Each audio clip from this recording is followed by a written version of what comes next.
হরে কৃষ্ণ। 2023 সালে শ্রী শ্রী দামোদর মাস কখন শুরু হবে, কখন শেষ হবে, দামোদর ব্রত আপনি কিভাবে পালন করবেন, এই দামোদর মাসে প্রদীপ প্রজ্বলন করলে কি ফল প্রাপ্ত হওয়া যায়, দামোদর ব্রতের সংকল্প মন্ত্র, প্রার্থনা মন্ত্র, অর্ঘ্য মন্ত্র, এই দামোদর মাসে কি কি বর্জন করতে হবে, এই সমস্ত বিষয় আজকের এই ভিডিওতে তুলে ধরব। তো আপনারা মনোযোগ সহকারে এই ভিডিওটি প্রথম থেকে শুরু করে শেষ পর্যন্ত দেখতে থাকুন। 2023 খ্রিস্টাব্দের 28শে অক্টোবর শনিবার হতে 25শে নভেম্বর শনিবার পর্যন্ত হতে যাচ্ছে শ্রী শ্রী দামোদর মাস। তো এই মাসটি অত্যন্ত মাহাত্ম্যপূর্ণ একটি মাস। এই মাসে মা যশোদা দড়ি দিয়ে শ্রীকৃষ্ণের উদরে বেঁধেছিলেন। এই মাসটি শ্রীহরির অতি প্রিয় মাস, কেননা এটি তার নিত্য সঙ্গিনী শ্রীমতী রাধারানীর নামাঙ্কিত। তিনি ভক্তজনের অন্তরে দিব্য ভক্তিভাব সঞ্চারিত করে তাদের হৃদয় নির্মল করেন।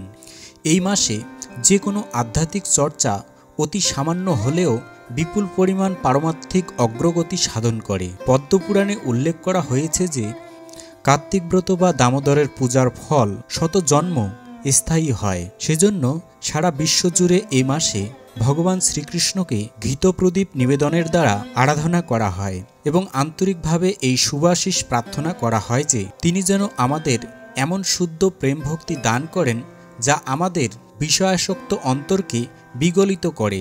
যারা গৃহে পরমেশ্বর ভগবান শ্রীকৃষ্ণকে সাদরে অভ্যর্থনা করে তাকে ঘৃতপ্রদীপ নিবেদন করেন ও দামোদর অষ্টকম কীর্তন করে তার প্রীতিবিধান করেন, তাদের জন্য সেটি অত্যন্ত মঙ্গলপ্রদ। এই দিব্য উৎসবের সময় ভগবান শ্রীকৃষ্ণের দামোদর লীলামৃত আলোচনার ফলে তার প্রতি আমাদের ভক্তি বিকশিত হয়। দামোদর মাসে ব্রত পালন, ভগবান দামোদরের প্রীতির জন্য ঘৃতপ্রদীপ প্রজ্বলন করুন এবং আপনার গৃহকে বা আপনার জীবনকে মঙ্গলময় করে রাখুন। প্রদীপ প্রজ্বলনের মাহাত্ম্য স্কন্দ পুরাণে কার্তিক মাহাত্ম্যে বর্ণনা করা হয়েছে। কার্তিকে নিমেষ অর্ধকাল দীপদানের ফলে কোটি কল্প অর্জিত বহু পাপ বিলুপ্ত হয়। হে বিপ্রেন্দ্র, কার্তিকে কেশবপ্রিয় দীপদানের মাহাত্ম্য শ্রবণ করো। দীপদান দ্বারা পৃথিবীতে আর পুনর্জন্ম হয় না। কুরুক্ষেত্রে সূর্যগ্রহণে, চন্দ্রগ্রহণে, নর্মদাতে যে ফল কার্তিকে দীপদানে তার কোটিগুণ ফল হয়। কার্তিকে যার দীপ ঘৃত বা তিল তৈল দ্বারা প্রজ্বলিত হয়, হে মণিবর, তার অশ্বমেধ যজ্ঞে কি ফল? কার্তিকে জনার্দনে দীপদান ফলে মন্ত্রহীন, ক্রিয়াহীন, শৌচহীন সকলেই সম্পূর্ণতা প্রাপ্ত হয়। কার্তিকে কেশবের অগ্রে যিনি দীপদান করেন তার সর্বযজ্ঞ দ্বারা সর্বতীর্থে স্নান হয়। কার্তিকে কেশবের যে পর্যন্ত দিব্যজ্যোতি প্রজ্বলিত না হয় সে পর্যন্ত পুণ্য সমূহ স্বর্গ, মর্ত ও রসাতলে গর্জন করে। হে দ্বিজ, পুরাকালীয় পিতৃগণ গাথা কীর্তিত হতে শোনা যায়, আমাদের কুলে পৃথিবীতে পিতৃভক্ত পুত্র জন্মগ্রহণ করবে। যে পুত্র কার্তিকে কেশবকে দীপদান দ্বারা প্রসন্ন করে এবং চক্রপাণির প্রসাদে আমরা নিশ্চয়ই মুক্তি পাব। মেরু ও মন্দর পর্বত সদৃশ্য অশেষ পাপসমূহ করলেও কার্তিকে দীপদান প্রভাবে সর্বপাপ দগ্ধ হয়, এতে কোনো সন্দেহ নাই।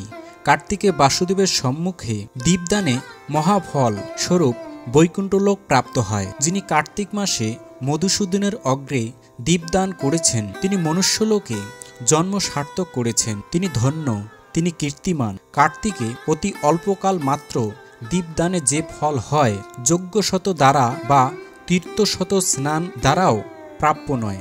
দামোদর ব্রতকালীন সময়ে কোনো ভক্ত যদি ভগবান দামোদরের উদ্দেশ্যে একটি ঘৃতপ্রদীপ অর্পণ করে তাহলে তার শত সহস্র জন্মের পাপরাশি চোখের অর্ধ পলকেই নষ্ট হয়ে যায়। কোনো ব্যক্তি যদি কার্তিক মাসে ভগবান দামোদরের উদ্দেশ্যে প্রদীপ নিবেদন করে তিনি ইতিমধ্যে সমস্ত যাগযজ্ঞ সম্পন্ন করেন এবং সকল তীর্থ স্নানের ফল প্রাপ্ত হন। যিনি অন্যের নিবেদনের জন্য ঘৃতপ্রদীপ প্রজ্বলন করেন ভগবান দামোদর তাকেও মহিমান্বিত করেন।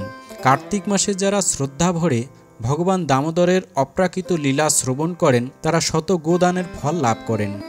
যে ভক্ত কার্তিক মাসে ঐকান্তিকভাবে কায় মন বাক্যে ভগবান দামোদরের অপ্রাকৃত লীলা শ্রবণ করেন সে শত পূর্বপুরুষকে অনায়াসে মুক্ত করতে পারে। এবার জেনে নেওয়া যাক দামোদর মাসে দামোদর ব্রত পালন করতে গেলে কি কি বর্জন করতে হবে এবং কিভাবে আপনি এই দামোদর ব্রত পালন করবেন। তো দামোদর মাসে প্রতিদিন ব্রাহ্ম মুহূর্তে শয্যা ত্যাগ করবেন, অর্থাৎ সূর্য উদয়ের 1 ঘন্টা 36 মিনিট পূর্বে আপনি শয্যা ত্যাগ করে ভালোভাবে স্নানাদি করে দ্বাদশ সঙ্গে তিলক করে শুচিশুদ্ধ হয়ে ভগবানকে আরতি নিবেদন করবেন এবং দামোদর ব্রত পালন করার জন্য সংকল্প করবেন। দামোদর ব্রতের সংকল্প মন্ত্র: কার্তিকে হহয়ম করিষ্যামি প্রাত স্নানম জনার্দন পিতার্থয়ম তব দেবেশ দামোদর ময়াসহ।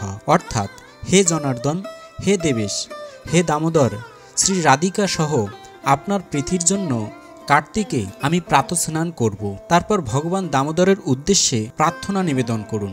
প্রার্থনা মন্ত্র: তব ধ্যানেন দেবেশ জলে হস্মিন স্নানতুম উদ্যতঃ তৎপ্রসাদাচ্চ মে পাপম দামোদর বিনাশ্যতু। অর্থাৎ, হে দেবেশ, তোমার ধ্যান করে আমি এই জলে স্নান করতে উদ্যত। হে দামোদর, তোমার প্রসাদে অর্থাৎ কৃপায় আমার পাপ বিনাশ হোক। ভগবান শ্রী দামোদরের উদ্দেশ্যে অর্ঘ্য মন্ত্র: ব্রতীন কার্তিকে মাসে স্নাতস্য বিধিবন্নম দামোদর গৃহান্নার্ঘম দনুজেন্দ্র অনিষুদন। নিত্য নৈমিত্তিকে কৃষ্ণে কার্তিকে পাপ শোষণে গৃহানর্গম ময়া দত্তম রাধায়া সহিত হরে। অর্থাৎ, নিত্য নৈমিত্তিক সমগ্র পাপ শোষণকারী কার্তিক মাসে ব্রতী আমি বিধিবৎ স্নানকারী হে দামোদর, হে দনুজেন্দ্র অনিষুদন, হে হরে, আমার প্রদত্ত অর্ঘ্য শ্রী রাধিকা সহ গ্রহণ করো।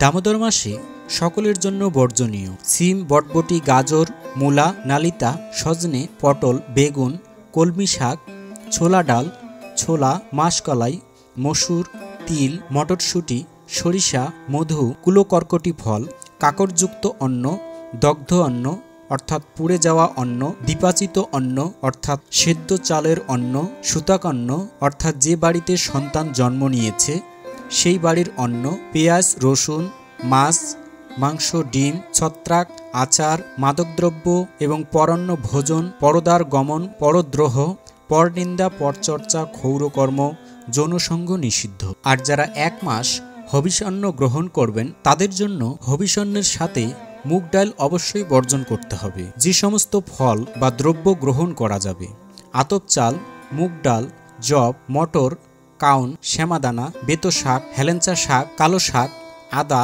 কন্দমূল অর্থাৎ শাকালু, বাঙ্গি ফল, কলা, আম, কাঁঠাল, আতা, আপেল, আঙ্গুর, কমলা, মাল্টা, আমলকি, হর্তকি, বাদাম, কাজু বাদাম, কাঠবাদাম, পিপল, তেঁতুল, জিরা, মিশ্রি, ইখুজাত চিনি, মাখন, নাতলা দুধ, দধি, ঘি, সন্দুক লবণ।